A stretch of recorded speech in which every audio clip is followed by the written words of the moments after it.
چین کا دورہ بہت اہمیت کا حامل ہے. اس دوران ان کی چینی صدر شی جن پنگ سے بھی ملاقات ہوگی. وزیر اعظم کے ہمراہ پاکستان سے 100 سے اوپر ٹاپ کے بزنس مین کا ایک وفد آج روانہ ہوگا. یہ بزنس مین کا ایک ڈیلیگیشن جو اپنے خرچے پہ جا رہے ہیں، یہ پاکستان کی معیشت کے لیے، پاکستان میں انویسٹر کانفیڈنس کے لیے یہ بہت بڑا قدم ہے.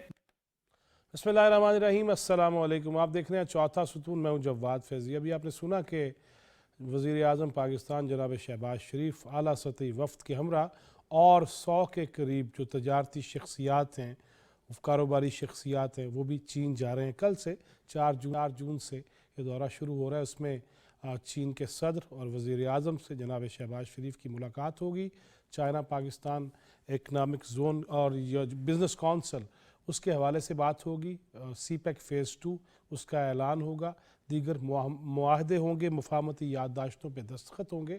اور وہ جو چین اور پاکستان کے تعلقات ہیں، آپ نے کئی دفعہ دیکھا کہ ہر شخص یہ کہتا ہے کہ ہمالیہ سے بلند ہیں اور گوادر جیسے گہرے پانی جو ہے نا اس سے بھی وہ گہرے ہیں. اور ہم چاہتے یہی ہیں کہ پاکستان کے معاملات بہتر ہوں. اور پاکستان وہ ملک ہے 1951 میں جو چین کے ساتھ جو ہماری محبت کی اور تعلقات کی داغ بیل ڈالی گئی، وہ آج بھی مضبوط سے مضبوط تر ہے. اور چین نے ہمیشہ پاکستان کا ساتھ دیا. اگر ہم یہ دیکھیں کہ سعودی عرب ہو، UAE ہو، دیگر ممالک ہوں، ان میں خاص طور پہ چین ہو، تو ان کے ساتھ ہمارے سرمایہ کاری کے حوالے سے جو معاہدے ہو رہے ہیں، جس طرح گفتگو ہو رہی ہے، جس طرح دورے ہو رہے ہیں، اللہ کرے کہ ہم اس کے ثمرات سمیٹ سکیں. میں ہمیشہ یہ کہتا ہوں کہ یقیناً ہمیں سرمایہ کاری کی ضرورت ہے، لیکن ہمیں خود کو بھی ٹھیک کرنا ہوگا، محنت کرنا ہوگی، تب جا کے اس کے مکمل کما حق و ہو ثمرات ہم حاصل کر پائیں گے. اسی طرح دوسرے مرحلے میں بات کریں گے ہم کہ وہ ہندوستان جو خود کو سیکولر کہتا ہے اور اس کا مکروہ چہرہ تو دنیا کے سامنے بے نقاب ہے، لیکن ابھی لوک سبھا کے الیکشن کے حوالے سے جو آخری مرحلہ تھا اس کی پولنگ مکمل ہوئی. 4 جون کو گنتی شروع ہوگی. لیکن اس حوالے سے بھی ہم یہ دیکھ رہے ہیں کہ بعض ایسی ایگزٹ پول جو ہیں وہ سامنے آ رہے ہیں، تو اس پہ راہل گاندھی ہوں یا اروند کیجریوال ہوں، وہ یہ کہہ رہے ہیں کہ نہیں، یہ فراڈ ہے. اور ہم نے یہ بھی دیکھ کہ جس طرح مسلمانوں کے ساتھ یا دیگر اقلیتوں کے ساتھ سلوک روا رکھا گیا، اس پہ جو تشدد اور متشدد خیالات نریندر مودی ہوں یا ان کی جماعت کے اکابرین ہوں، اور وہ جو اپنا کارڈ کھیل رہے ہیں نا انتہا پسندی کا، وہ بھی ان کے منہ پہ آنے کے کافی قوی امکانات ہیں. اسی پہ بات کریں گے. اسٹوڈیوز میں نے زحمت دی ہے ماہر بین الاقوامی امور محترمہ ڈاکٹر آمنہ محمود. بہت شکریہ آپ کے آنے کا. ہمارے ساتھ اسکائپ پہ ہیں پاکستان پیپلز پارٹی سے رکن قومی اسمبلی، معروف کاروباری شخصیت جناب مرزا اختیار بیگ. بیگ صاحب بہت شکریہ آپ کے وقت دینے کا. اور ہمارے ساتھ ہوں گے جناب آفتاب شیخ صاحب، پاکستان مسلم لیگ نون کے رکن قومی اسمبلی، اور ہم نے ماضی میں بھی دیکھا وزیر مملکت کے طور پہ ان کی کارکردگی. پاکستان مسلم لیگ نون کے پنجاب کے سینئر نائب صدر بھی ہیں. بیگ صاحب آپ سے شروع کرتا ہوں میں. یہ بتائیے گا، دورہ چین، 100 کاروباری تجارتی شخصیات کا جانا اپنے خرچے پہ، اور وہاں سی پیک کے حوالے سے بات ہوگی، خطے کے حوالے سے بات ہوگی، پاکستان کی معاشی بہتری کے حوالے سے بہت سارے ہم ایسی چیزیں ایکسپیکٹ کر رہے ہیں کہ پاکستان کے حالات بہتر ہوں گے. کیسے دیکھ رہے ہیں بیگ صاحب اس کو؟ دیکھیں، یہ دورہ بڑا اہم ہے اور بڑا ایکسٹینڈڈ وزٹ ہے. 4 دن کی. 8 تاریخ کو وزیر اعظم جا رہے ہیں. حالانکہ 8 تاریخ کو بجٹ کا اناؤنس کرنا تھا، لیکن وزیر اعظم صاحب نے بجٹ کا اعلان آگے کر دیا، مؤخر کر دیا ہے. وہ اس کی ڈیٹ نہیں چینج کرنا چاہتے تھے. اس میں 2-3 چیزیں منفرد ہیں. پہلی چیز تو یہ ہے کہ اس میں 100 سے زیادہ بزنس مین جو اسلام آباد چیمبر، پنڈی چیمبر، فیڈریشن اور دوسری ایسوسیشنوں کے ٹریڈرز کی بزنس کمیونٹی کی نمائندگی کر رہے ہیں، وہ جا رہے ہیں. اور وہ وہاں پہ اپنے کاؤنٹر پارٹ سے ملیں گے. مختلف شعبوں میں وہ ان کا انٹرسٹ اسکلز ہے جو وہ وہاں بات کریں گے. دوسری چیز یہ ہے کہ اس کی پیک کو جو پہلا فیز کامیابی سے کمپلیٹ ہو گیا تھا، لیکن دوسرا اور تیسرا فیز سٹالڈ ہو گیا ہے، یعنی وہ سلو ڈاؤن ہو گیا تھا، وہ رک گیا تھا. پہلا فیز کا پاور کے پروجیکٹ تھے 21، جس میں 14 پروجیکٹ کمپلیٹ ہو گئے تھے، اور 10,000 میگا بجلی نیشنل گرڈ کو ہمیں نواز شریف صاحب کے دور میں اس کو ملی تھی، جو مورلیس ہماری ڈیمانڈ اور سپلائی کو میٹ کرتا تھا، اور ہمارا جو گیپ تھا وہ تقریباً پورا تھا. اس کے بعد دوسرا فیز جو آنا تھا وہ انفراسٹرکچر کا تھا، گوادر پورٹ کی ڈیولپمنٹ تھا، اور تیسرا میرے نزدیک سب سے اہم فیز تھا وہ تھا اسپیشل اکنامک زون 9 آنے تھے، ہر صوبے میں 2 زون اور ایک بلتستان میں، اس میں ایک بھی نہیں آیا. گوادر کے پورٹ اور انفراسٹرکچر کے پروجیکٹ ہیں وہ بھی سلو ڈاؤن ہو گئے ہیں. اور یہ ضرورت اس بات کی بیچ میں جو چائنیز پاکستان میں کام کر رہے ہیں وہ درجنوں چائنیز کو ملک دشمن جو عناصر ہیں انہوں نے نشانہ بنایا، ان کی بات ہوئی، اور اس کے اوپر وہاں پہ ایک انریسٹ نظر آیا. پروجیکٹ کو چھوڑ بھی نہیں سکتے تھے، لیکن سیکیورٹی کے جو ارینجمنٹ تھے وہ چاہتے تھے کہ دوبارہ مزید اپ گریڈ ہوں. تو ان سب چیزوں کے لیے ضرورت تھا کہ ایک ہائی لیول ایک ڈیلیگیشن جائے جو پریزیڈنٹ آف چائنا جی جن پنگ کے ساتھ ملاقات کے ساتھ ساتھ باقی جو لوگ ہیں اور بزنس کمیونٹی جو کاؤنٹر پارٹ ہے ان سے اپنی ملاقات کی. اس میں سی پیک کا فیز 2 جو ہے وہ شروع ہونا بہت بہت ضروری ہے، کیونکہ ہمیں ایک تاثر یہ دیا جا رہا ہے کہ جی سی پیک رک گیا یا سی پیک میں اب چائنا کا انٹرسٹ نہیں رہا. یہ چیز بڑی غلط ہے اور یہ ملک دشمن عناصر اس کو بنا رہے ہیں. یہ $62 بلین کا جو پروجیکٹ ہے جس میں $46 بلین کے پاور کے پروجیکٹ تھے جو پاکستان اور چائنیز انویسٹر پاکستانیوں اور چائنیز نے لگائے تھے، وہ تو کامیابی سے چل رہے ہیں. 2015 میں شروع ہونے والا سی پیک کا یہ پروجیکٹ، ہاں کچھ جگہ پہ جہاں پہ پی ٹی آئی کی حکومت آئی تھی وہاں وزارت تجارت میں اپنے تحفظات دیے. انہوں نے کہا جی we will hold on to the project, we will review to the project. اور یہ باتیں اتنے بڑے پروجیکٹ میں جو نیشنل لیول پہ ہو رہے ہوں $62 بلین کی اس میں نہیں ہوتی. ان باتوں نے یقیناً ایک شیٹرڈ کیا اعتبار کو اور اس بات کو مثبت نہیں لیا گیا. لیکن اس کے بعد پیپلز پارٹی نے بھی اور غلام الفردوس زرداری صاحب نے بھی جب وہ فورن منسٹر تھے اور شہباز شریف صاحب نے بھی اعادہ کیا ہے کہ نہیں یہ پروجیکٹ ہم اسی شیڈول کے مطابق چلائیں گے، اسی رفتار پہ چلائیں گے اور ہم اس کو ریوائیو کرنے آ رہے ہیں. پاکستان چائنا بزنس کونسل جو ہے وہ بھی وہاں پہ انشاءاللہ سائن ہوگی اور مختلف MOUs ہیں جس میں ری لوکیشن آف انڈسٹری میرے نزدیک سب سے اہم ہے، وہ بھی اس کے اندر ایجنڈے میں شامل ہے. ری لوکیشن آف انڈسٹری کے معنی یہ ہے کہ چائنا میں وہ انڈسٹری جو لیبر کاسٹ بڑھنے کی وجہ سے ان وائبل ہو گئی ہیں وہ پاکستان میں شفٹ کریں گے اکنامک زونز میں with technology transfer, with marketing network, with research and development. صحیح بیگ صاحب میں اجازت اور راؤنڈ مکمل کر لوں پھر میں واپس آتا ہوں. اس کے مزید وہ مندرجات ہیں، مزید ثمرات ہیں، وہ کیسے سمیٹیں گے. شیخ آفتاب احمد صاحب آپ فرمائیے گا، آپ تو تب موجود تھے جب یہ چائنیز پریزیڈنٹ آ رہے تھے اور پھر آپ پارلیمنٹ کو سنبھال رہے تھے، اور جس طرح پارلیمنٹ کے باہر ابھی بیگ صاحب نے جو ذکر بھی کیا کہ بعد میں جو کہا گیا پہلے ہی رکھنے ڈالنے کی کوشش تو بہت کی گئی تھی، اس کے باوجود یہ سلسلہ شروع ہوا اور چوتھا ستون کی ٹیم کو یہ اعزاز حاصل ہے کہ وہ آغاز ہو تو ہم پاک چائنا بارڈر پہ ہوں یا گوادر کے گہرے پانیوں میں ہوں. لہٰذا میرے دل کے تو بہت قریب ہے. آپ فرمائیے گا کیسے آگے بڑھیں گے اور کیا کیا ثمرات سمیٹ سکیں گے ہم. بسم اللہ الرحمن الرحیم. میں آپ کا مشکور ہوں کہ آپ نے مجھے بلایا.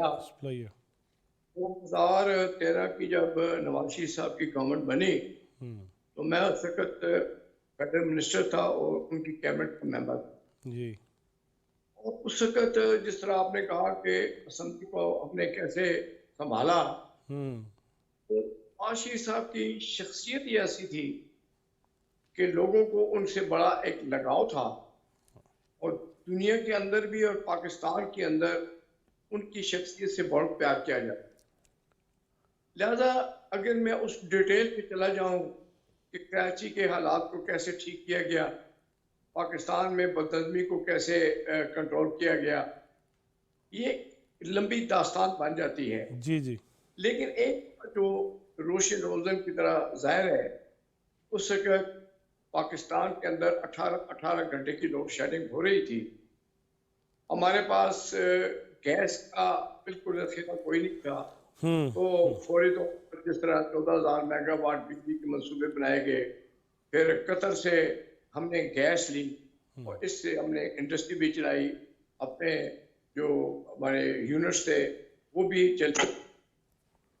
جہاں تک اس وقت کے چین کے پریزیڈنٹ کے آمد کے موقع پر جو 2014 میں ایک دھرنا دیا گیا ڈی چوک میں، میں اس کا عینی شاہد ہوں۔ جی، وہ سارے مناظر اپنے آنکھوں سے دیکھے، جس طریقے سے ٹیلی ویژن کے اسٹیشن پر قبضہ کیا گیا، اس کو پارلیمنٹ پہ قبضہ کیا گیا، پارلیمنٹ پہ حملہ کیا گیا، اور پھر ڈی چوک میں رات کو جو منظر پیش کیا جاتا تھا، میں سمجھتا ہوں کہ اسلامی مملکت کے لیے وہ ایک بہت سیاہ دھبا ہے جو کردار ہمارے بھائی پی ٹی آئی والوں نے کیا۔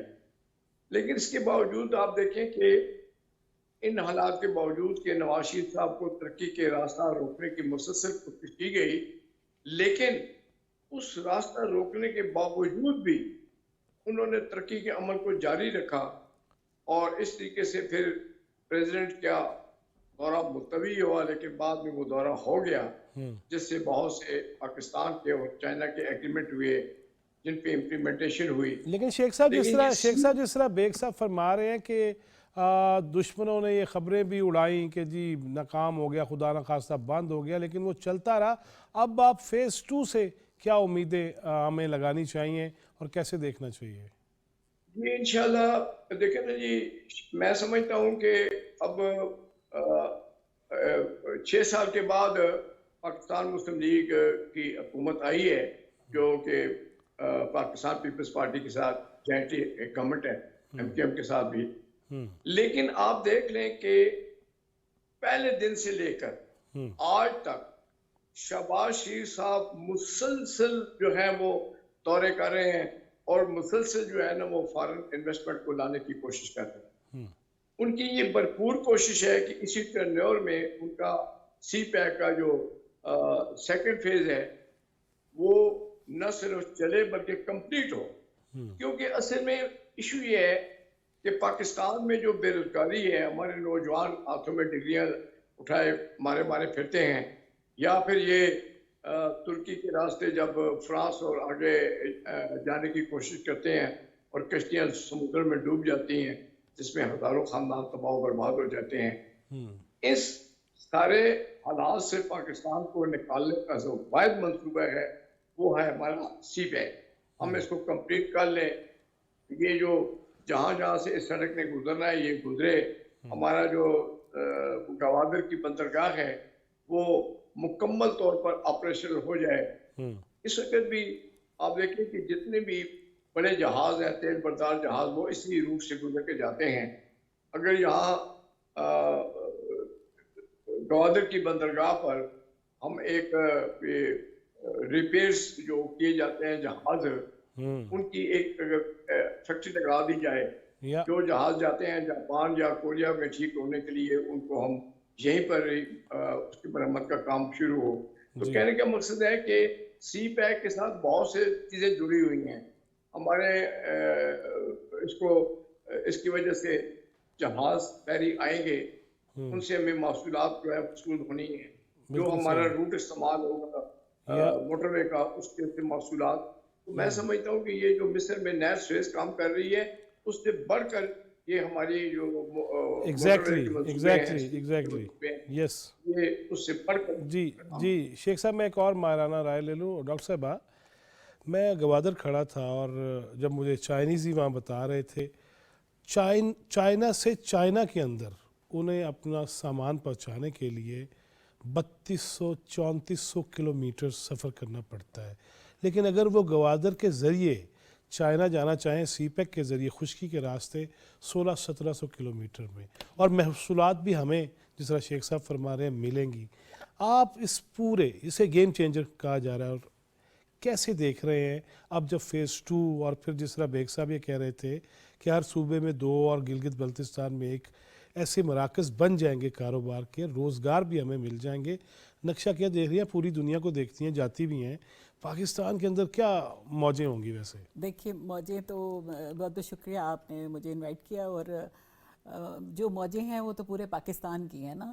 انفیکٹ جو میں تو ہمیشہ کہتی ہوں کہ ہم ایک ساورن نیشن ہیں، ہم بیگرز نہیں ہیں. تو ہم یہ چاہتے ہیں کہ ہمیں کاروبار ملے، ہم چیزیں بنائیں، بیچیں، دوسروں سے خریدیں. اور چائنا کو اگر ہم دیکھیں تو وہ ایک ٹریڈنگ نیشن ہے، انہوں نے اپنی چیزیں بیچنی ہیں. اب دیکھیں کہ یہ کوئی مہربانی نہیں ہے ہمارے اوپر کہ انہوں نے گوادر بنایا اور وہ وہاں تک کا راستہ بنا رہے ہیں. آپ نے خود مینشن کیا کہ 3200-3400 کلومیٹر کے مقابلے میں 1600-1700 کلومیٹر ہے.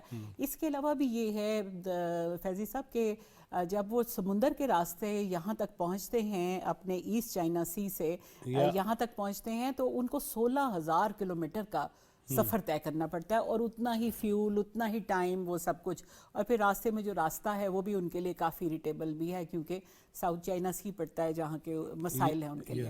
تو یہ تو بہت ہی سیف راستہ ہے ان کے اوپر. اکانومی بھی ہے، اور ہمیشہ جو بزنس مین ہے وہ اکانومی کو دیکھتا ہے کیونکہ اس میں اس کا پروفٹ بچتا ہے نا. اور یہی وجہ کہ دشمن حملے بھی پھر اسی لیے کرتا ہے، کوشش بالکل کرتا ایسے ہی ہے. اور دوسری بات یہ ہے کہ یہ ہمارے لیے صرف محصولات کا ذریعہ نہیں ہے، جیسے ابھی بیگ صاحب مینشن کر رہے تھے کہ جو اسپیشل اکنامک زونز بنیں گے اس میں ہمارے بزنس مین بڑی تیاری کر رہے ہیں. آج کل ہماری کیپیسٹی بلڈنگ کچھ ہو رہی ہے، کچھ ہمیں کرنے کی پلان کرنے کی ضرورت ہے.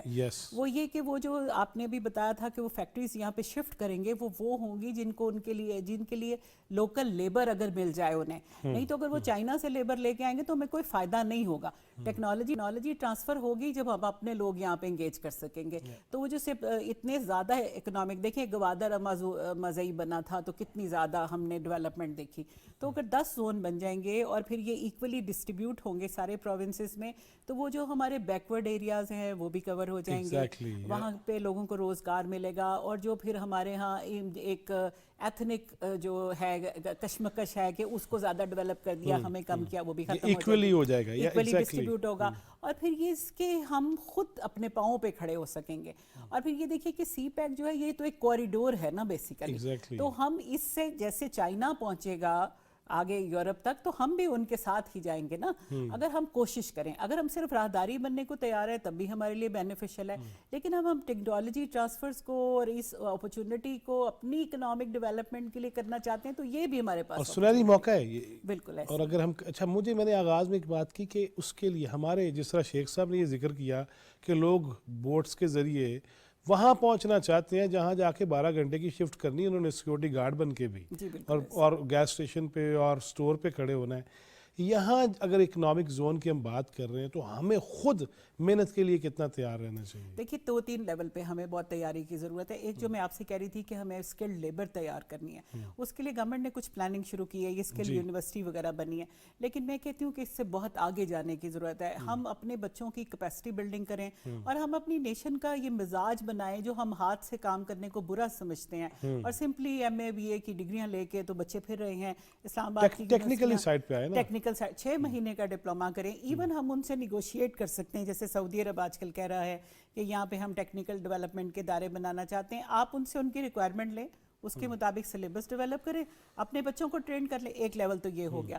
دوسرا یہ کہ ہمیں پولیٹیکل اور اکنامک، پولیٹیکل اور سیکیورٹی کی ضرورت ہے، اسٹیبلٹی کی ضرورت ہے.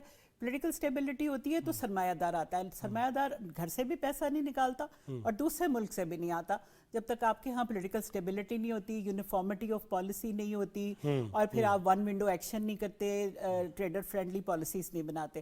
تو ہمیں سیکیورٹی کے لیول پہ، اسٹیبلٹی کے لیول پہ بھی آپریٹ کرنا ہے اور پالیسیز کے لیول پہ بھی آپریٹ کرنا ہے کہ وہ ایکولی ایسی ہوں کہ سیکیور ہوں اور دوسرے لوگ اٹریکٹ ہوں کہ انہیں مشکل نہ پیش آئے. ایگزیکٹلی. بیگ صاحب یہ فرمائیے گا جس طرح ڈاکٹر صاحب یہ کہہ رہی ہیں کہ ہم کس طرح اپنی لیبر کو ٹیکنیکلی اور انہیں رہنمائی دیں گے، اسکلڈ